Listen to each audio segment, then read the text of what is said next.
Ashis Bengali math টিউটরে তোমাদের স্বাগত জানাই। আশা করি তোমরা সবাই ভালোই আছো। আজকের আবার একটি নতুন ভিডিও নিয়ে তোমাদের সামনে এলাম। আজকের আমরা করব ক্লাস 10-এর দেখো জীবনবিজ্ঞান ও পরিবেশে ফার্স্ট সাবমেটিভ ইভ্যালুয়েশনে একটি সাজেশন তোমাদের দেওয়ার চেষ্টা করছি। আশা করি এখান থেকে তোমরা উপকৃত হবে। কিছু কিছু প্রশ্ন আমি তোমাদের এখানে তুলে দেব। দেখো, আমরা যতই সাজেশন দিই না কেন, তোমাদের ক্লাস টিচার যে প্রশ্নগুলো ভালো করে পড়তে বলবে সেই প্রশ্নগুলোই তোমরা মনোযোগ দিয়ে করবে, কারণ তিনি প্রশ্নটা নিজের হাতেই করেন। সুতরাং তিনি যেটা মন দিয়ে পড়তে বলবে সেটাই তোমরা ভালো করে পড়বে। এবং তার সঙ্গে সঙ্গে আমাদের এই ধরো ফার্স্ট সাবমেটিভ ইভ্যালুয়েশনের যে প্রশ্নগুলি আমি আলোচনা করব, এগুলো তোমাদের মাধ্যমিক পরীক্ষায়ও এই প্রশ্নগুলি থেকে কিছু প্রশ্ন আসতে পারে। তাহলে দেখো, প্রথমেই আমার যে প্রশ্নটি এখানে দেখো এমসিকিউ নিয়ে আলোচনা করছি। প্রথমে দেখো, আমি 20টির মতো এমসিকিউ তোমাদের দিয়েছি। সঠিক জোটটি নির্বাচন করো। গুড়ি মস্তিষ্ক দেহের ভারসাম্য, হাইপোথ্যালামাস বুদ্ধি ও আবেগ নিয়ন্ত্রণ, লঘু মস্তিষ্ক দেহের তাপমাত্রা নিয়ন্ত্রণ এবং সুষুম্না শীর্ষক হৃদস্পন্দন ও খাদ্য গলদকরণ করে। তাহলে এর মধ্যে কোনটা উত্তর হবে? তাহলে দেখো, এই উত্তরটি এখানে সঠিক হবে। হৃদ গলদকরণ।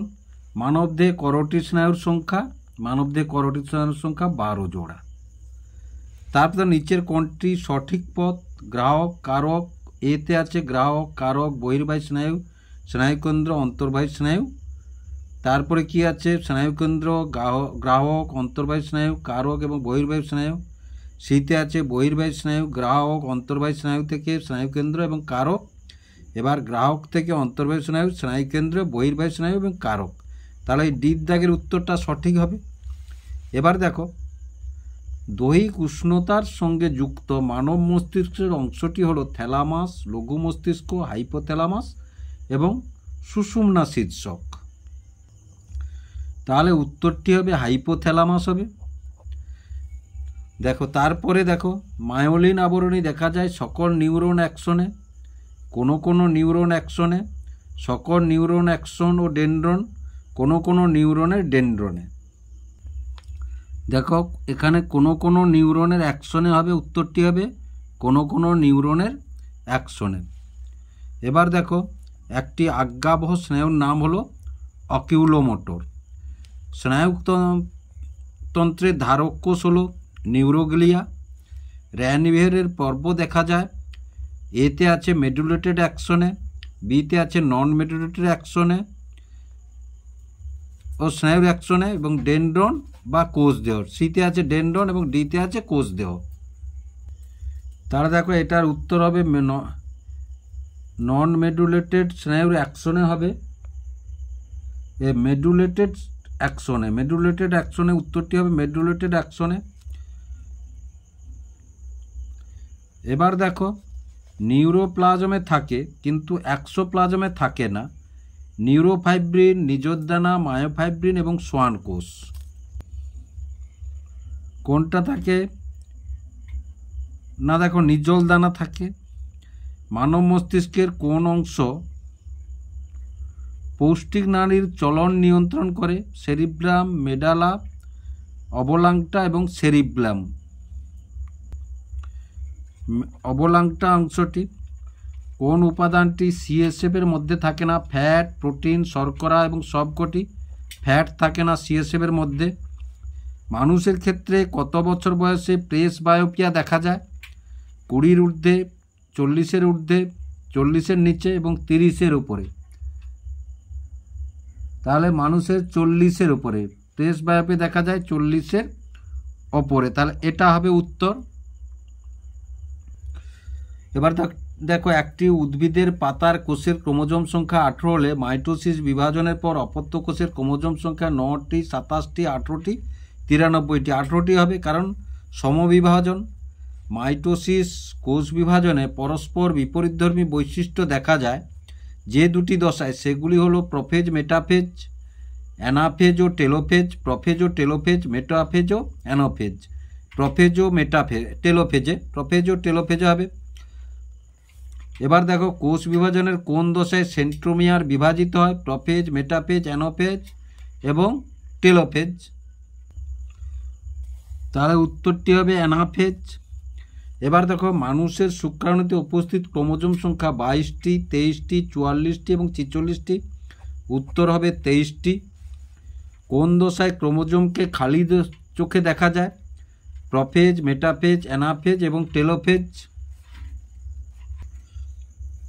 উত্তর হবে মেটাফেজ দশায়। এবার দেখো প্যারামেসিয়ামের গমনাঙ্গ হলো ক্ষণপদ, সিলিয়া, ফ্লাজেলা এবং কোর্সিকা। তাহলে প্যারামেসিয়ামের গমনাঙ্গ হলো সিলিয়া। মাছেদের জলে স্থিরভাবে ভাসতে সাহায্য করে কোন পাখনা? পুচ্ছ পাখনা, বক্ষ পাখনা ও শ্রোণী পাখনা, পৃষ্ঠ পাখনা এবং শ্রোণী পাখনা। উত্তর হবে বক্ষ পাখনা ও শ্রোণী পাখনা। নিচের কোনটি ফ্লেক্সর পেশি? হ্যামস্ট্রিং, গ্যাস্ট্রো, ক্যানোমিয়া, উভয়ই এবং কোনোটি নয়, উভয়ই হবে উত্তর, মানে এই দুটি একসঙ্গে হবে। এবার দেখো একটি বাক্যে উত্তর দাও। সিএসএফ এর পুরো নাম কি? এবার দেখো একটি বাক্যে উত্তর দাও। সিএসএফ এর পুরো নাম কি? Cerebrospinal fluid. নিজলদানা কোথায় থাকে? নিউরোসাইটনে ও ডেনড্রনে। মস্তিষ্কের প্রবেশদ্বার কি? Foramen of Magnum. একটি অচল সন্ধির নাম লেখো। করটি সন্ধি। এল আকৃতির ক্রোমোজোমকে কি বলে? সাবমেটাসেন্ট্রিক। সাইন্যাপসিস কাকে বলে? দুটি সমসংস্থ ক্রোমোজোমের জোট বাঁধার পদ্ধতিকে বলা হয়। এবার দেখো কাইনেটোকোর কাকে বলে? না সেন্ট্রোমিয়ারের সঙ্গে যুক্ত প্রোটিন নির্মিত প্লেট সদৃশ অংশকে বলে। কতবার মাইটোসিস বিভাজন হলে 64টি অপত্য কোষ উৎপন্ন হবে? 6বার মাইটোসিস বিভাজন হলে 64টি অপত্য কোষ উৎপন্ন হবে। তারপরে এবার দেখো ট্যাকটিক, ট্রপিক এবং ন্যাস্টিক চলনের তুলনা করো। এটা তুলনা করলে তোমরা ন্যাস্টিক সম্বন্ধেও আইডিয়া হয়ে যাবে, ট্রপিক সম্বন্ধেও আইডিয়া হয়ে যাবে এবং উদাহরণগুলো ভালো করেই পড়বে তোমরা। হরমোনকে রাসায়নিক সমন্বয়ক বলা হয় কেন? আগাছা দমনে, ফসল বৃদ্ধিত, বীজহীন ফল উৎপন্নতে কৃত্রিম হরমোনের ভূমিকা লেখো। উপযুক্ত উদাহরণসহ হরমোনের ফিডব্যাক নিয়ন্ত্রণ দেখাও। পিটুইটারি নিঃসৃত হরমোনগুলির কাজ লিখো। আপৎকালীন হরমোন কাকে বলে এবং কেন বলে? স্নায়ুকোষ, স্নায়ুতন্ত্র এবং স্নায়ুর মধ্যে সম্পর্ক কী? হাঁচি, কাশি, প্রতিবর্তক ক্রিয়া দুটি বিপদ এড়াতে সাহায্য করে, সমর্থনের যুক্তি দাও। মায়োপিয়া, হাইপারোপিয়া এবং ক্যাটারেক্টার কারণ ও প্রতিক্রিয়া লেখো। ক্রোমোজোমের রাসায়নিক উপাদানের সারণীর সাহায্যে দেখাও। মাইটোসিস কোষ বিভাজনের প্রোফেজ, মেটাফেজ, অ্যানাফেজ এবং টেলোফেজ দশায় কী কী ঘটে? যে কোনো দুটি ছবি সহ তোমাদের আলোচনা করতে বলতে পারে, 5 নম্বরের পড়বে। মায়োসিসের তাৎপর্য লিখো। এবার দেখো মায়োসিসকে হ্রাস বিভাজন ও মাইটোসিসকে সমবিভাজন বলা হয় কেন? ক্রসিং ওভার কাকে বলে? এর গুরুত্ব কী? দুটি চিত্র দিলাম, তার মধ্যে যে কোনো একটি পড়বে আশা করি। নিউরনের চিত্র ও প্রতিবর্ত পথ চিত্র। পার্থক্য লিখো। ট্যাকটিক, ন্যাস্টিক, উদ্ভিদ হরমোন, প্রাণী হরমোন, অ্যাক্সন ও ডেনড্রন, ডিএনএ ও আরএনএ, অন্তঃক্ষরা গ্রন্থি, বহিঃক্ষরা গ্রন্থি, হরমোন, স্নায়ুতন্ত্র, ইউক্রোমাটিন এবং হেটারোক্রোমাটিন, মাইটোসিস এবং মিওসিস, অটোজোম ও অ্যালোজোম। এই পার্থক্যগুলি করলে আশা করি তোমরা পেয়ে যাবে যে যে পার্থক্যগুলো আসবে।